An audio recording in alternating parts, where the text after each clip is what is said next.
Add one sentence. The Israeli Prime Minister came here today and said that Israel is surrounded by those who want to destroy it, an enemy. We're here, members of a Muslim Arab committee mandated by 57 Arab and Muslim countries. And I can tell you here, very unequivocally, all of us are willing to, right now, guarantee the security of Israel in the context of Israel ending the occupation and allowing for the emergence of a Palestinian state, independent state. He is creating that danger because he simply does not want the two-state solution. And if he does not want the two-state solution, can you ask the Israeli officials, what is their end game? Other than just wars and wars and wars. I'm telling you, all of us in the Arab world here, we want a peace in which Israel lives in peace and security, accepted, normalized with all Arab countries. If he's right that the Arab countries around Israel do want stability, do want peace, all they're asking for is a Palestinian state, why would Prime Minister Benjamin Netanyahu not take that? But just this last week, the United Nations General Assembly votes to remove the Jews from the occupied territories, including the city of Jerusalem. They give them 1 year to move. And it wasn't even a close vote. There was 145 nations that voted for it. There were 43, including the U.S., which decided just not to vote. And I just thought, what's really going on? Israel says a response is coming, but Iran warns it's ready to attack again if provoked. The missile attack comes as Iran-backed Hezbollah launched more than 100 rockets into Israel today, while the Israelis continued to target the Lebanese capital of Beirut with airstrikes. We're also following that other security incident out of Tel Aviv yesterday. 7 people killed in a shooting there, and the police say that these attackers came from the West Bank. Clearly, many fronts at the same time, quite active for the Israelis. It's really a fulfillment of what the prophet Zechariah and others said when he wrote, he says, on that day when all the nations are gathered against her, I will make Jerusalem an immovable rock for all the nations, and all who try to move it will injure themselves.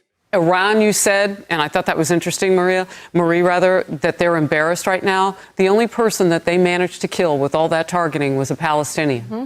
That's right. Multiple locations in Israel that were hit, among them 2 Israeli air bases, Nevatim and at Tel Nof. Now, these were the images at Nevatim. Visually dramatic, of course, but so far there's no evidence of any actual damage at the air base itself. That's a major propaganda victory for Iran, but in actuality, the damage inflicted is extremely limited. Iran's president, Masoud Pezeshkian, released a statement saying, based on legitimate rights with the aim of peace and security for Iran and the region, a decisive response was given to the aggressions of the Zionist regime. Amazingly, mind-bogglings are rising again in people supporting terrorist organizations of the most brutal and primitive kind. People who practice a kind of savage 7th century Islam with Hamas and Fatah and Hezbollah. But it's so unreasonable when you think about it. It's so unreasonable that a people who are dwelling safely and quietly suddenly are invaded by people who not only want to kill them, but put their babies in ovens, decapitate their toddlers, rape and pillage and cut open women, and then drag a bunch of them off into captivity, which they hold and will not release. And we find people around the world saying, they're the victims. They're the freedom fighters. Iran-backed Houthis in Yemen have repeatedly attacked Israel with drones and ballistic missiles in solidarity with the people of Gaza. The spontaneous turnout in Yemen, Iran, Lebanon, Iraq and Palestine may have raised morale in the face of a fearsome enemy. But Israel's aggression continues with the support of a world superpower, and the celebrations are mixed with feelings of uncertainty. When a former president declared the Arab Springs upon people, what followed was ISIS and Gaza and Hamas and warfare and murder. So that we talk about the Israelis now killing Arabs, but you have to understand, over 1 million Arabs have been killed by other Arabs because they belong to a different group or different political orientation, or because they are Shia instead of Sunni or Sunni instead of Shia. And you realize that what's central to them, the only thing that unifies them, is the very thing that guarantees their destruction. So this puny regime, it is not a state, it is a colony. It is a racist, ethno-supremacist colony which The people call themselves the chosen people. Unlike you, we do not believe in chosen people. And the Palestinian people on that land who've been displaced and pushed into Gaza and who've been slaughtered regularly over 76 years, we will not stand for that. We struck their military targets because unlike you, we actually care about human rights, not you.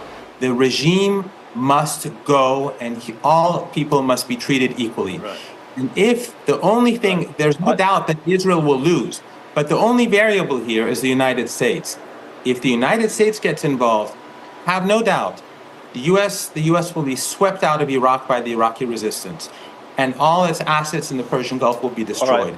All those regimes that U.S. bases will be destroyed, and the oil and gas markets will cause a situation where the global economy will collapse and millions of people will be on the move. God says, I will bring a curse on you if you curse my chosen people. Most dramatically, of course, Israel could target one of Iran's many nuclear facilities. Benjamin Netanyahu has long seen Iran's nuclear program and the possibility of its weaponization as an existential threat to Israel, and he could take this moment to strike. So Israel might choose to calibrate its response and show that it's done so and go no further up this escalatory spiral. But it doesn't seem to be in a mood to do that. And until we know, the Middle East remains on the brink of a much bigger crisis. It's up to Tel Aviv now. And now we see more concern about what's unfolding in the Middle East. Is President Trump right? Are we on the verge, without strong American leadership, of a catastrophe in the Middle East? Well, Laura, thanks for having me on. The world is on fire. We need to open up dialogue and strengthen dialogue and cooperation between states, enabling us to strengthen international peace and security.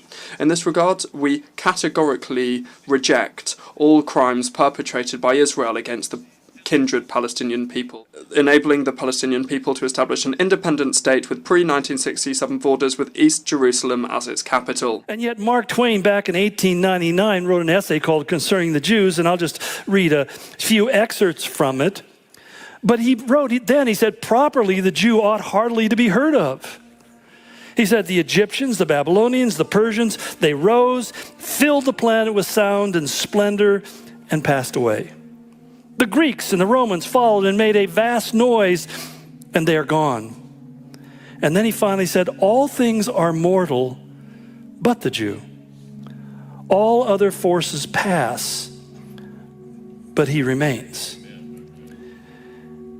And you see, as I've noted so many times in previous teachings, that after 2,000 years to know that Israel is once again a nation occupying the same spatial territory that their forefathers owned.